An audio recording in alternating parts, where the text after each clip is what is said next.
대한민국이 필리핀을 상대로 1대0 승리를 가져갔습니다. 많은 점수차를 기대했음에도 불구하고 1대0이라는 다소 아쉬운 성적으로 승리를 가져왔습니다. 오늘은 왜 점수차가 이란처럼 많이 나오지 않고 한 점밖에 올릴 수 없었는지 다뤄보았습니다.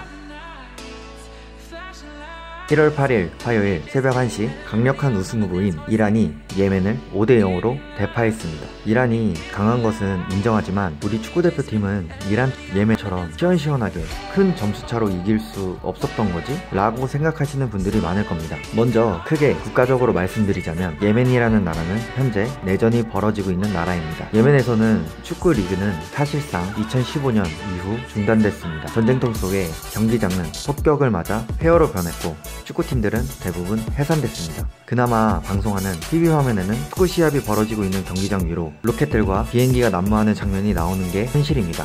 그나마 몇 개 남지 않은 클럽에서 활동하는 국내파 선수들은 택시 운전을 하거나 슈퍼마켓에서 짐꾼 일을 하면서 생활비를 법니다. 그래서 일부 선수들은 고국을 떠나 카타르 등 외국 클럽팀에서 활동하고 있습니다. 예멘 선수들은 11월까지도 제대로 된 훈련을 하지 못했습니다. 카타르에 훈련 캠프를 차리려고 했지만 사우디아라비아가 국경 통과를 거부했습니다. 선수들은 대회가 열리는 아랍에미리트까지 비행기를 타고 오지도 못했습니다. 수출용 가축을 실어 나르는 배를 타고 여러 나라를 거쳐 겨우 대회 장소에 도착했습니다. 그런 축구팀이 이란을 상대로 4-4-2 포메이션을 구축했습니다. 또한 필리핀처럼 수비적이지 않고 수비 시에도 중원에서부터 압박을 했고 공수 모두 가지고 가려는 플레이를 보여줬습니다. 이런 맞불 작전은 훈련량과 전술 이해도 그리고 선수들의 개인 기량에 따라 결과가 확연하게 차이가 납니다. 하지만 필리핀은 약간 다릅니다. 사실 이번 필리핀 라인업에는 약간의 오게티가 있습니다. 바로 토종 필리핀 사람 없는 필리핀 팀이라는 것인데요. 이번 필리핀 대표팀은 아마니 아기날도, 나다니엘 빌라누에바, 사토 다이스케 이 3명만 제외하면 대부분이 유럽 태생의 혼혈 선수들입니다. 이 중에는 비화 선수도 있고요. 이들은 유럽 리그 유스 출신인데 그 중엔 분데스리가를 누빈 U20 독일 국대 출신 선수도 있고 공격수인 필, 제임스 영 허즈번드 형제는 나란히 잉글랜드 프리미어리그 명문 첼시 유소년 아카데미 출신이며 측면 공격수 커트 다이조는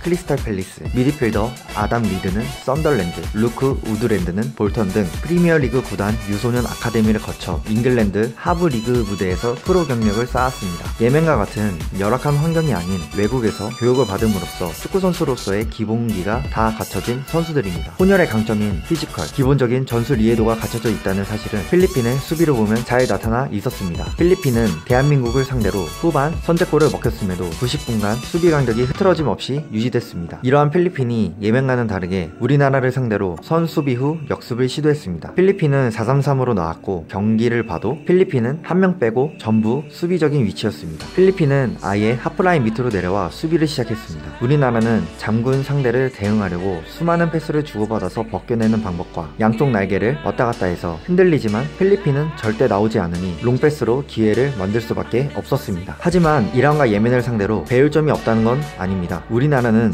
우승 후보로 꼽히는 만큼 앞으로 필리핀과 같이 잠그는 플레이를 하는 나라들이 나올 것입니다. 이런 나라들을 상대로 이란은 한 가지 배울 점을 보여줬습니다. 노골적인 수비를 하는 팀한텐 이란처럼 시원시원하게 중거리 슛을 많이 때려야 된다는 것입니다. 그래야 키퍼를 맞고 나온 세컨볼도 노릴 수 있고 수비수들이 중거리 슛을 이식해서 공간도 생기고 찬스도 날 텐데 필리핀전에서 한국은 슈팅을 안 하고 너무 만들려고만 하니 좀 아쉽지 않았나 생각이 듭니다. 앞으로 가야 할 길이 멉니다. 이번 필리핀전의 승리와 호주의 패배로 알게 됐습니다. 방심은 금물입니다. 무조건 4강으로 알려졌던 팀들 중 하나인 호주도 초라하게 무너졌습니다. 김칫국 먼저 마시지 말고 끝까지 집중해야 합니다. 한 가지 위로가 되는 것은 아직 첫 경기를 한 것이라는 것입니다. 2018년 월드컵을 우승한 프랑스도 조별 예선에선 좋지 않았었고 우리나라도 아시안게임에서 예선에서 경기력이 그닥 좋지 않았습니다. 아시안게임은 경기를 거듭할수록 조직력과 선수들 간의 호흡이 살아나면서 좋은 결과를 얻어냈던 대회였습니다. 이번 필리핀과의 1차전에서 경기 과정은 다소 아쉬웠지만 승점 3점이라는 결과를 얻은 것은 무엇보다도 소중합니다. 앞으로 키르기스스탄전에서는 이러한 점을 보완해서 큰 점수차로 승리를 가져오는 대한민국을 기대해봅니다. 마지막으로 기성용 선수의 쾌유를 빌면서 영상을 마치도록 하겠습니다.